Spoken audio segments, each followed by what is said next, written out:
안녕하세요. 농업코치 이정박사입니다. 오늘은 선충에 대해 말씀드리려고 합니다. 선충이라는 단어가 요즘 농가분들 사이에서 유독 자주 언급되고 있습니다.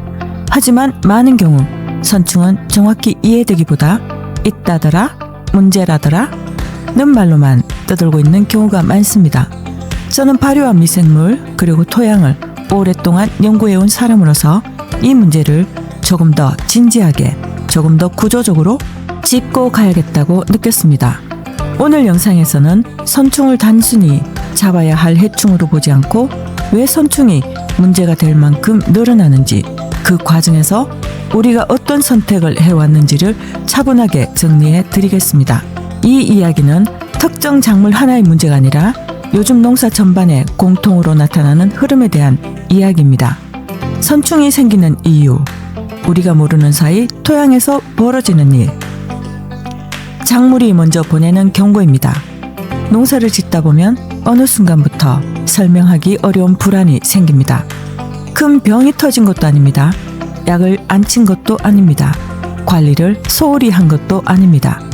그런데 작물이 예전 같지 않습니다. 잎을 보면 뚜렷한 병반은 없는데 색이 묘하게 연해져 있고 윤기가 사라져 있습니다.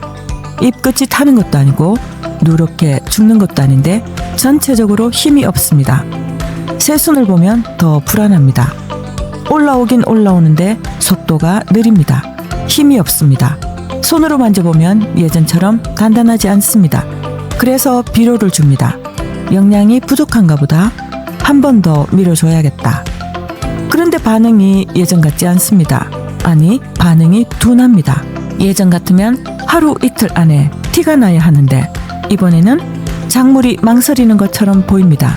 이때 대부분 이렇게 생각하십니다. 요즘 날씨가 워낙 이상하니까 전체적으로 작황이 그렇다더라. 조금은 더 두고 보자. 아직은 망한 게 아니니까요. 그런데 시간이 지나면 더 무서운 변화가 하나 더 나타납니다. 수확량이 갑자기 확 줄지 않습니다.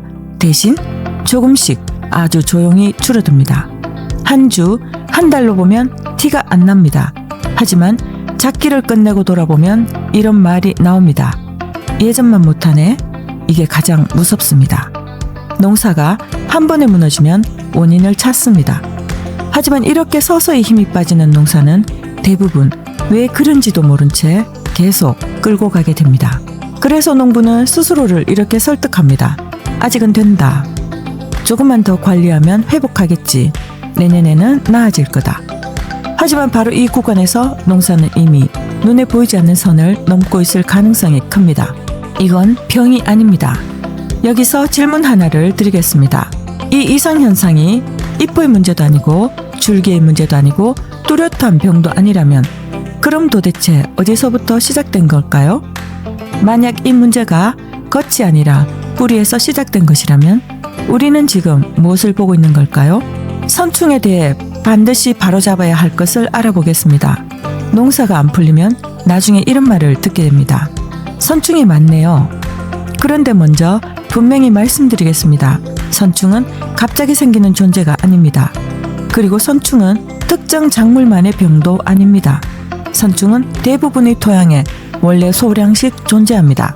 문제는 선충이 문제가 될 만큼 늘어나는 환경이 만들어졌다는 점입니다. 즉, 선충은 원인이 아니라 토양이 무너졌다는 결과입니다. 선충 피해의 가장 무서운 착시가 있습니다. 여기서 선충 문제를 더 어렵게 만드는 점이 하나 있습니다. 선충 피해는 대부분 선충처럼 보이지 않습니다. 잎이 타지도 않고 뿌리가 썩어 문드러지지도 않고 뚜렷한 병반도 없습니다.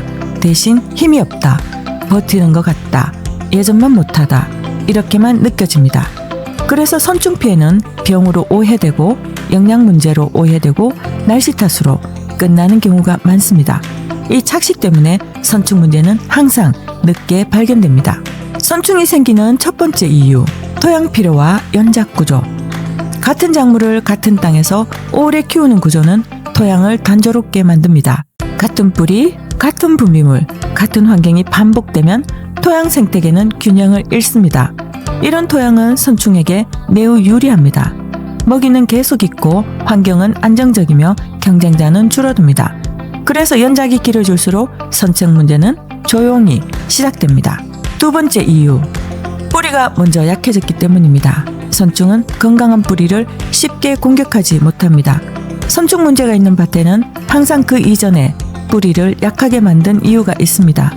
배수 불량, 통기성 저하, 토양 스트레스, 과도한 유기물, 뿌리에 미세한 상처가 생기면 그때부터 선충과 병형군은 공격 대상을 얻습니다. 선충이 먼저가 아니라 뿌리 약화가 먼저입니다. 세 번째 이유, 자가 발효액이 만드는 함정. 자가 발효액을 직접 만들어 사용해 보신 분들이라면 발효 과정에서 초파리나 날파리를 본 적이 있으실 겁니다. 많은 분들이 발효되니까 그렇겠지 라고 넘기십니다. 하지만 이건 절대 가볍게 넘길 일이 아닙니다. 초파리와 날파리는 각종 해충이 가장 좋아하는 환경, 즉 당분과 분해 중인 유기물이 풍부한 곳을 정확하게 찾아옵니다. 벌레가 모였다는 것은 그 발효액이 이미 해충에게도 매우 매력적인 상태라는 뜻입니다. 이 발효액이 그 상태 그대로 토양에 들어가면 토양 역시 해충과 선충이 좋아하는 환경으로 바뀌기 시작합니다. 처음에는 농사가 잘 되는 것처럼 보일 수 있습니다. 하지만 시간이 지나면 토양에는 선충과 해충이 누적되는 구조가 만들어집니다. 중요한 말씀 하나 드리겠습니다. 이 문제는 게으름 때문에 생기는 게 아닙니다. 오히려 농사를 더 잘 해보려는 마음, 약을 줄여보려는 의지, 자연스럽게 가고 싶다는 생각에서 시작되는 경우가 많습니다. 하지만 기준 없는 발효는 의도와 다르게 토양을 가장 깊게 훼손할 수 있습니다. 이건 마음의 문제가 아니라 기준의 문제입니다. 네 번째 이유, 충분히 부숙되지 않은 퇴비의 위험. 미숙 퇴비는 토양에 도움이 되는 자재가 아니라 위험 요소에 가깝습니다. 부숙이 덜 된 퇴비가 들어가면 토양 속에서 분해가 계속되면서 암모니아, 유기산, 열이 발생합니다.